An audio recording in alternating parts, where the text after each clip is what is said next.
Reciban un cordial saludo, estimado licenciado Alberto y compañeros de la Cátedra de Globalización y Libre Comercio.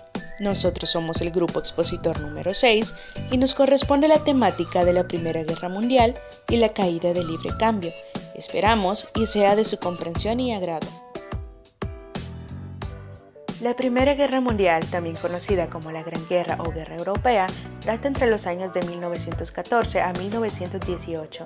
En ese momento, Europa iba a conocer un conflicto bélico que por sus dimensiones y su violencia no tendría comparación con enfrentamientos anteriores. El desencadenante oficial del conflicto ocurrió el 28 de junio de 1914, cuando un nacionalista serbio llevó a cabo el asesinato del archiduque Francisco Fernando, quien era el heredero de la corona austrohúngara. Este acto dio inicio a las hostilidades que comenzaron en agosto de 1914 y que continuaron durante los 4 años siguientes. Alemania, quien era aliada del Imperio Austrohúngaro, declaró la guerra a Serbia, por lo que Inglaterra, Francia y Rusia, o Triple Entente, declararon a su vez la guerra a Alemania y a Austria-Hungría, quienes eran aliadas con el Imperio Otomano. Dicha alianza era conocida como la Triple Alianza o Imperios Centrales. La Guerra de Movimientos fue el nombre que se dio a la primera fase del conflicto. El objetivo alemán era una rápida conquista de Francia y Rusia por medio de grandes ofensivas. Sin embargo, la resistencia francesa frenó los planes germanos de una victoria rápida. La Guerra de Trincheras. Desde finales de 1914 hasta 1917, los frentes permanecieron estables a pesar de los intentos por ambos bandos de llevar adelante grandes ofensivas. Especialmente cruentas resultaron las batallas del Verdun y el Somme en 1916, con miles de muertos, aunque ningún ejército obtuvo una ventaja clara. En el año 1917 se produjeron dos acontecimientos relevantes que cambiaron el curso de las guerras. El primero fue la entrada de Estados Unidos en el conflicto, el cual estaba a favor de la Triple Entente. Este trajo consigo el desequilibrio económico, material y humano.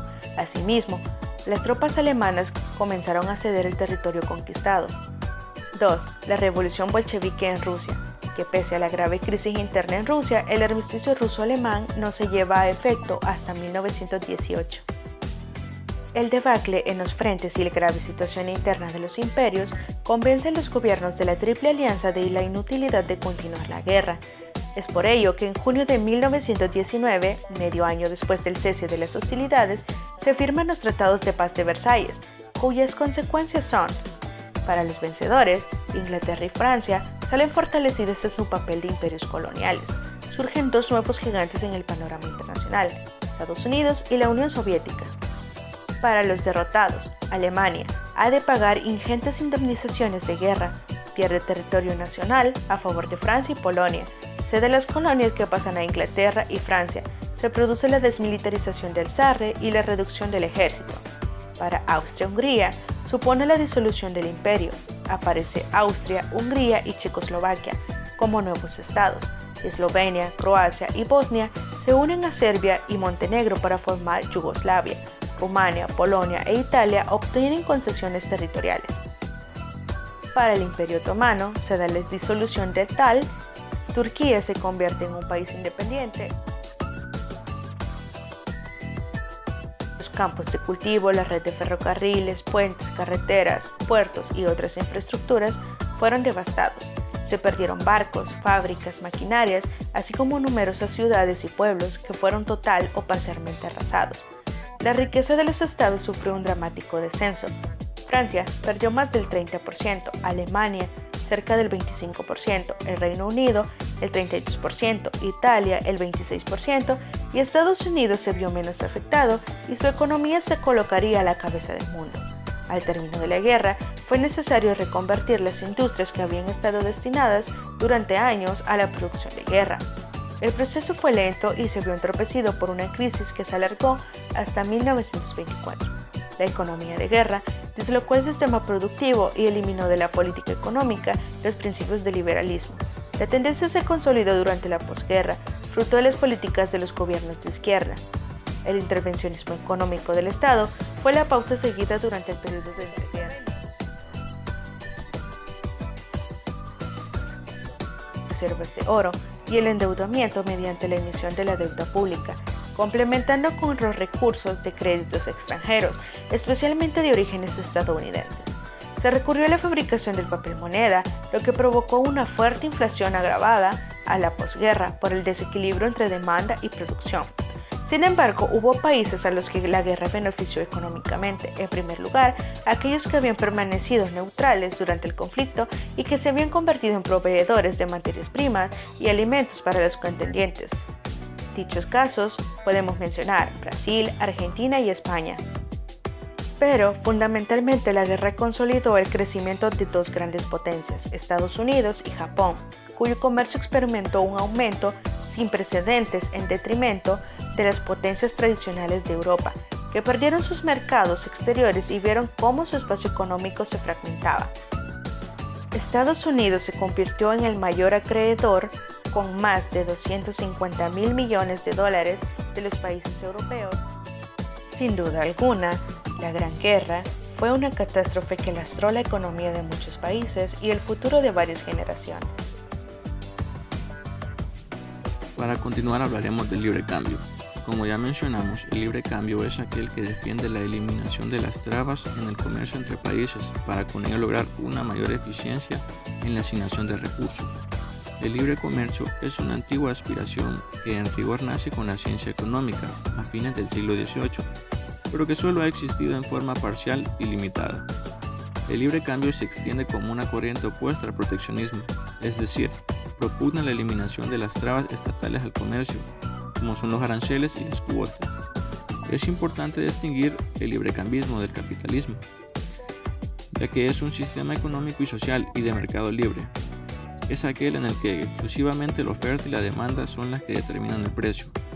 Un país puede ser capitalista y a la vez pugnar por libre cambio, pero puede también ser capitalista y optar por el proteccionismo, al igual que un país socialista puede ser libre cambista o proteccionista. A veces se utiliza también la expresión libre cambio para referirse a una política que permite la libre transacción de divisas en una economía, normalmente con políticas de tipo cambio flexible. A continuación les hablaré de las ventajas y desventajas que trae consigo el libre cambio. Comenzaré por sus ventajas. Como ventaja número 1, el aumento de alternativas para consumidores y productores, lo que permite que la oferta y la demanda se ajusten de forma más efectiva.